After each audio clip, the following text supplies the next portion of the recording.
Hello and welcome to the Vibe with the Through and Five podcast. I'm Emily. And I'm Cam.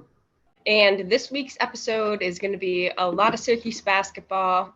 Surprise, surprise. But let's start by reviewing their recent games against Wake Forest both times. So the first game, March 4th, against Wake Forest, we won. Final score was 72-63. The player of the game was Jesse Edwards with 27 points, 20 rebounds, 2 blocks, 5 steals, and he played all game, all 40 minutes. Really good game for Jesse. Crazy game. He went off. You love to see that, especially on senior day. Some other key contributors from that game. Judah Mintz had 17 points, 5 assists, 3 rebounds, and 3 steals, and he played 39 minutes. And Joe Girard had 16 points, 4 assists, 1 rebound in 39 minutes. And one thing that I wanted to mention is it seemed easier for Joe to be able to shoot this game because he had smaller defenders on him. So he was able to get a shot off this game, which is good. Some other players' stats: Malik Brown had 8 points, 2 assists, 9 rebounds, and 3 steals. He also had 1 block and played 32 minutes. It was a pretty good game for him. We just kept feeding Jesse, so Jesse did most of the scoring. And then Quadier had 1 point, 1 steal, and played 12 minutes. He didn't really contribute much this game, but it is what it is. Exactly. Chris Bell, 3 points, 3 rebounds, 1 steal, 1 block, 28 minutes. Again, not really contributing a lot with the scoring, but he was really hustling out there with the rebounds and the block. I really saw an improvement out there, which I really like to see from him. And then Benny and Samir played, but they didn't contribute. They did not contribute much, and they both went scoreless in this game. Yep. Some other notes from the game. Overall, Syracuse played really well. Like we mentioned, Jesse scored a lot of points. We kept passing to him, which was really good. And it was a very exciting and emotional game for Syracuse. It was senior day, so Jesse Edwards, Joe Girard, and Symir Torrance were all honored as seniors. Obviously, there's still a possibility Joe and Jesse could come back for a 5th year, but personally, I wouldn't really expect it. Yeah, especially Jesse's family came all the way from the Netherlands to see this game. So, like Emal said, probably not likely that they return. Also, John Boljack was honored. He's not a senior, but he will be transferring, so Syracuse still honored him as well as a senior since he's been here for a while. Congratulations to all the seniors honored. Thank you guys for everything, and best of luck to them in the future. On another note, Coach GMAC and Hakeem Warwick had their jerseys retired and hung in the dome. So GMAC number 3 and Hakeem Warwick number 1, those jerseys were retired. So you'd love to see that. Obviously, 2 Syracuse legends. They definitely deserve to have their jerseys in the rafters. Definitely. On top of all that, it was also the 2003 championship reunion. So most of the members from that team were in attendance, including the legendary Carmelo Anthony. So very exciting to have him in the dome. And there was really good attendance in the dome that game, and the crowd's energy definitely helped SU win that one. We love those loud crowds that really get hyped, and all that energy definitely helps the players win, and it's just way better of an environment. And there's a lot of other Syracuse legends in attendance. We saw players like Chris Joseph, Eric Devendorf, tons of guys like that, really great players throughout the years. So it was a really cool game. Yeah, I definitely liked seeing and hearing the dome as loud as it was. We needed that for sure. Let's go and talk about Coach Boeheim's retirement. So this game was Coach Boeheim's last game in the Dome, and I'm very glad that we won this game. So Coach won his last game. He coached in the Dome, and also we were honored to have witnessed it. We were at that game, and it was just really cool that we were there before knowing that Coach Boeheim was retiring. Having said that, Coach Boeheim did confirm his retirement on Wednesday after the loss to Wake Forest in the first round of the ACC tournament. We thank Coach for everything that he has done. He had a very successful, amazing career, and we hope he enjoys retirement. He certainly deserves it 100%. Oh my gosh, yeah. So the new head coach is Coach Adrian Autry. big congrats to him. Very excited to see him in action. I think he'll be a good coach. And now there's a vacant spot for an assistant coaching position. So we're very curious to see who Red will give that to. And we'll probably end up hiring a new coach. So that will be exciting to see. And hopefully we can get someone in here that can really help the team and help some of the players out.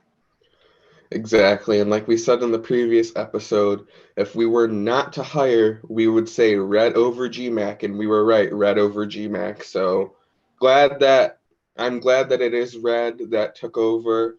Best of luck to him. Hopefully that he can continue Syracuse's legacy for winning, and it seems like a lot of guys really have a good relationship with him. So hopefully he can bring in some more talent to the program. Definitely. Now we're going to talk about the ACC tournament. We played Wake Forest again, and this time the outcome was different. We lost 77-74, and it is the end of the season for Syracuse men's basketball. The player of the game was Judah Mintz. He had 18 points, 7 assists, 1 rebound, 1 steal, and he played 36 minutes. Another honorable mention for player of the game had to have been Benny Williams. Benny had a good game. He had 18 points, 11 rebounds, 5 steals, 1 block, and he played 38 minutes. So we honestly saw a lot from Benny that game. And, you know, when he's playing like that, his 4-star recruit, we love to see it. If he could play like that more often, that'd be amazing. Some other key contributors that game were Jesse Edwards. He had 12 points, 2 assists, 10 rebounds, 3 steals, 2 blocks, and 34 minutes. And another player who played pretty well was Chris Bell. He had 11 points, 1 assist, 3 rebounds, 1 steal, 2 blocks, and he played 24 minutes. Honestly, recently, I've definitely seen Benny and Chris Bell step up a bit. So I really like to see that, and hopefully they return next year and can improve even more. Exactly like that. Benny has picked it up recently, and in this game, Chris made a lot of his threes that he was shooting. So definitely love to see that. I mean, Boeheim saying Chris is this great shooter, and we saw it during the Wake Forest ACC tournament game. So hopefully they return and can continue that next year. Some other player stats: Joe Girard had 9 points, 5 assists, 4 rebounds, 1 steal, and 39 minutes. A bit different of a game from Joe this time. This time he was guarded by a bigger defender. He was guarded by Cameron Hildreth this game. So he had a bit more trouble shooting. And then Quadir Copeland had 6 points, 1 assist, 5 rebounds, 2 steals in 16 minutes. And then Samir, Malik, and Monir all entered the game, but none of them scored. So overall, our guys played pretty well, just unlucky at the end and a heartbreaker at the end, but it is what it is. So since we had just played Wake Forest, they definitely knew to heavily guard Jesse like that. With him making 27 points last game, they knew they have to be on him in the paint. So it was difficult for him to score. And the refs were definitely making calls that favored Wake Forest, which is always very unfortunate. And a lot of those calls led to some Syracuse players being kind of in foul trouble. So it kind of forced some different lineups for Syracuse. Yeah, one lineup that we wanted to mention was that Malik was playing center instead of forward. So in this lineup, it was Judah, Joe, Benny, Chris, Malik, and Malik. Sorry. So Judah, Joe, Benny, Chris, Malik was the lineup. So Malik was a center. Another thing we wanted to mention was that Quadir made all of his free throws, which was nice to see after only having 1 point in the last game. So really seemed like he stepped it up when he had to, especially at the free throw line. And Wake Forest was hot from the 3-point line, and our defense did not prevent that. Joe struggled shooting-wise this game, and multiple guys missed layups, which is unacceptable, and half of them were wide open layups, which is just horrible. Exactly. Those could have won us the game. I mean, exactly. And then at the end of the game, Judah ripped his jersey, and he had to sit out because he didn't have a jersey to wear. It was after the gentleman on Wake Forest made the game-winning 3, and he just kind of ripped his jersey in half. So we had to put in Chris Bell for the last 0.5 seconds of the game because Judah didn't have a jersey to wear. So since it is the end of Syracuse's basketball season now, we wanted to go through and look at some of the best and worst moments of the 2022-2023 season. All right, let's get into that. There's some technical difficulties. We had some videos, but they wouldn't load and it was really laggy. So we just replaced the videos with pictures. So yeah, let's get into the best moments of the year. So the first moment is Judah's dunk against Illinois. He posterized Sky Clark, I think it is. It was like very early into the game, really a good play and made Judah really hype. And you just love to see that kind of stuff. So that's the first best moment of this year. Emal, do you have anything to add for this moment? Just a typical good old Judah play, and it was also extra funny because it was an away game for us. So I just imagine the crowd watching. They're just like, he just got posted. Like, that's crazy. Exactly. All right, the next best moment, Emal, why don't we introduce this one? This is a really good one. It was Jesse's three-pointer versus NC State. So obviously Jesse's our center, so they don't go for threes, but there was just a little bit of time left on the clock, and at that point it's like shoot it or miss your chance. So you might as well go for it. He threw it up and he ended up making it. So Jesse has 100% accuracy from the three-point line. So that was just such a crazy moment. Yeah, and if you think about it, his three literally won us that game. We won by 3 points that game. So if he didn't That's make so that three, we true. would have went into overtime. So Jesse, best 3-point shooter in Syracuse history, one for Mm-hmm. one. Definitely a great moment from this year. The next Yeah. best moment is the energy in the Dome versus Georgetown and beating them. So obviously we're longtime rivals with Georgetown and we play them quite often and it's always great to beat them. We did that this year, thankfully, and overall the energy in the Dome this game was like really good. Classic Syracuse versus Georgetown type of game. Classic loud Dome. One player in specific was Benny. He really had a lot of energy. You know, he kept dunking and Mm-hmm. really hyped him and the team and the crowd up. So you just love to see that, especially against a team like Georgetown, who we're rivals with. Exactly. The next best moment. We have the win against NC State. So that was our first ranked win since the COVID year. That was a really big game for Syracuse. We played quite well, and just winning that game was awesome. It was great to see. Exactly. And I loved that DJ Burns fell out of that game. I really cannot stand him. So that made me Mm-hmm. even more happy that he wasn't even a part of the last few minutes of that game. That's why he's X'd out because he's a chump, Mm-hmm. a previous chump of the week. And Yes. yeah, so our ranked win against NC State, you love to see that. The next best moment is our game against Wake Forest in the Dome. So, like we mentioned earlier, it was senior day. It was the reunion of the '03 championship. So, a lot of legends were in attendance. We played great. We won the game. Overall, just a great day and weekend in Syracuse, New York. Yeah, Couldn't have said it much better. Just a lot going on and happy we could pull out the win. definitely. And again, that was Boeheim's last game coaching in the Dome. He won it, and a lot of really legends were there to witness it. So it was just really a great day for Syracuse. And another game where the crowd was pretty hyped. And those are definitely the funnest games for everybody. So Exactly. that is definitely a game we'll remember. 100%.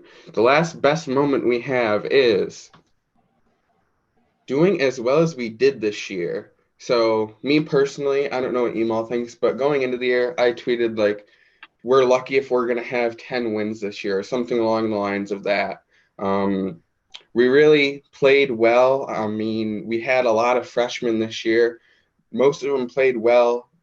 Mm-hmm. Excited to see what the future holds for us, but overall, I thought we were going to struggle way more than we did, but we actually put on a fight and we tried our best, and that's all we can ask for. So, overall, I would say a Exactly. pretty good year, even though we were so, so young.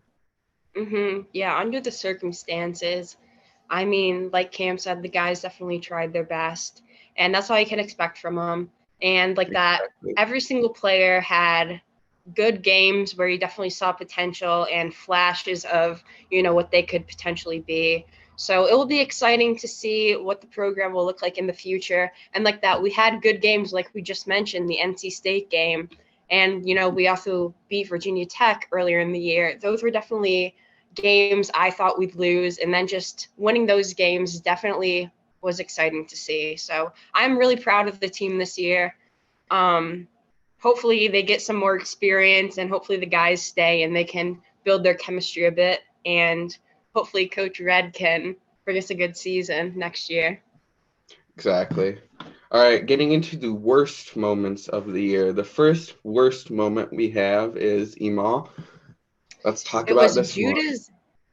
it was Judah's ejection after the altercation with Doug Eater. So we reviewed this. This was pretty early on in the year. It was against Bryant, and obviously pretty early on in the game, there was that altercation with the slapping and the shoving and everything. And we saw a lot of people get ejected, and our boy Judah was one of them. And it was just unfortunate because if he would have played, we definitely would have beat them. But didn't like to see Judah get pushed around like that. And I don't blame him for doing what he did. Exactly. It's just a mess. Like when that kind of stuff Mm-hmm. happens, it's just a mess. Like it doesn't benefit anybody. Like, yeah, it might be Exactly. fun to see, it might be funny to watch, but at the end of the day, it hurts both teams when people are ejected like that. Exactly. I would have liked to see both of them play that game. Exactly. The next worst moment is when Benny didn't even show up against Virginia when we played them at the Dome. He Mm-hmm. said he took a personal day that day, but when we're playing a top 10 team at home, everybody, I don't care what's going on, everybody should be there unless it's a true family emergency, such as a funeral or something like that. Taking a mental health day or whatever he took, in my opinion, is just really unexcusable, especially having it be such a big game. Just ridiculous, in my opinion. Mm-hmm. Like that. Obviously, we don't know what was going on with him, and we, can't make any assumptions. But um, I feel like some of the people tried to hype it up to make it seem like it's not a big deal. Like some of the coaches, because I know when Boeheim was asked about it, he's like, it was the first question asked by a reporter, and he's like, "Is that the most important question?" And honestly, in my opinion, yeah, it is pretty important. Like that, when one of your starters is not starting and isn't even in attendance at the game, it's just crazy. And like that, just being there to support your teammates would have been nice. Obviously, we don't know the whole circumstances, but it just seems like it was.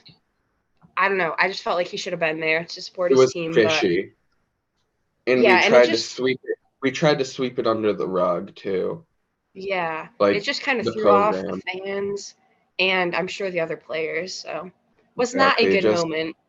no. That's why it's one of the worst moments of the year. The next worst moment is when Chris Bell ripped his jersey against Virginia Tech, and he had to wear Hmm. number 52 in the second half of this game because they didn't have another jersey for him. Now, the reporters on this game said there was blood on it. I really don't know the whole story, but in total, Chris Bell could not wear his normal jersey, and he had to wear number 52 in the second half of that game, which was just really, really weird to see. So Hmm. that's one of the worst moments of the season. Yep. The next worst moment is one that we've talked about, I don't think on the podcast yet, but we're going to bring it up now. Emo, why don't we talk about this one?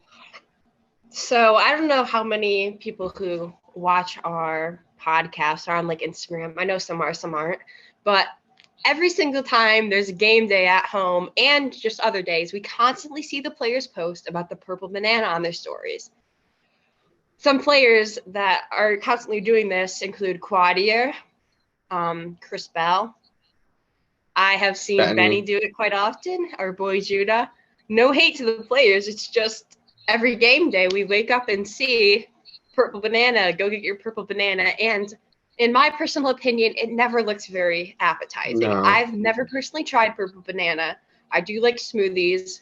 They may be good, but it's just, you always see that. Like, I expect to see something basketball related, not smoothies on your stories. Like, it's just kind of funny, a Especially little joke we especially have. when they look disgusting. Like Yeah. they get the guava, I think it is, and it just looks Hmm. horrible. It just does not Yeah. look good. It's just a And little joke we have. I mean, no hate purple banana, but exactly, but that's one of the worst moments because we always are like, come on, like stop posting that because it's before every game day at home. It's just hmm kind of annoying. And and it's always like segmenting, 4 players that do it. exactly. Segmenting to the next worst moment. This might have something to do with it, but we're going to talk about Benny being sick and not playing multiple games. So he is one of the Hmm. ones that drinks purple banana before games. So could that have something to do with him being sick? I know he was sick. I think it was the Bryant game and the Virginia Yep. game, and I think there might have been one other game. Yeah. But overall, Benny has been sick multiple times. You know, he could actually be sick, or like that. It could be from the purple banana. We don't know, but overall, Benny was sick multiple times during the year, and that's not good. So that's one of the worst Yeah. moments of the year. Emal, let's talk about the last worst moment of the year, an absolute heartbreaker. So this was very recent. Our last game played, it's when Judah Mintz had ripped his jersey after the 3-point loss in the ACC tournament. So we had talked about this. There was like zero point 0.5 seconds left on the clock, or like 5 seconds. And Mm-hmm. we saw Mr. on the bench. He had kind of tore his jersey, and he was just on the bench because he knew they had lost, and it's the end of the season. He was just getting a little bit emotional, and I don't blame him like that. These guys love this game. It's their dream to play. And if you want to think about it, like this could have been Judah's like most important game he's ever played like that so far in his career. So I honestly don't blame him, but it's just sad to see. Definitely, and like that, it just shows that he wants to win. Like no matter what it takes, he Mm-hmm. just wants to win. That getting that emotional, leaving it all on the floor like that, it just shows he wants to win so so bad. And I just want to say a quick shout out to Symir Torrance because when he was on the bench, Judah was emotional, and the cameras, this made me so Can't mad. The stand him. camera people flooded around Judah, taking pictures, recording him when he was literally crying on the bench, in tears, Exactly. like emotional. Like that is so messed up. And shout out to Symir because he blocked the camera people from recording or taking pictures, and he guided Judah to the locker room. So great teammate Exactly. from Symir, but camera people, what are you doing? Let the kid have his emotions and don't get the cameras all in his face. That's ridiculous. Like, come on, what are you Exactly. doing? It's Just very so inappropriate time insensitive. to be recording. It's like, it's just annoying, honestly, like that. How would you like it if you're crying and someone's, let me record this? Like, that's just not cool. Exactly. And I get like it's their job, but I mean, there's a time and a place for something like that. And it definitely wasn't an appropriate time to be getting all in his face with the cameras. And like that, go focus on the wake guys that are celebrating. Don't Just focus one. on Judah who's crying. That's Exactly. horrible. 100% agree. We have two more slides. So we have a funniest and a saddest slide. So we wanted to include Yes. these. So the funniest moment of the year is, Emal, why don't we talk about this Okay. one? So this is when Syracuse walk-on Anthony Clayton was shoved to the ground by Rocket Watts. This was the game against Oakland. So Ace was put in the game. I believe it was towards the end because, that's when the walk-ons play.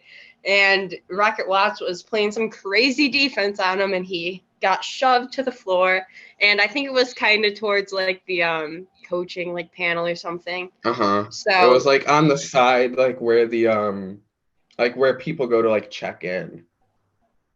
okay, yeah. So that happened, and no disrespect to Anthony Clayton. He's a very good walk on, but obviously it wouldn't be funny if he got hurt. He was totally fine, but it was just one of the more physical moments we saw this year, and just having it be against a walk-on was just kind of surprising to us. So it did give us a little laugh, not gonna lie, Oh but my that gosh. had to have been one of the funniest moments.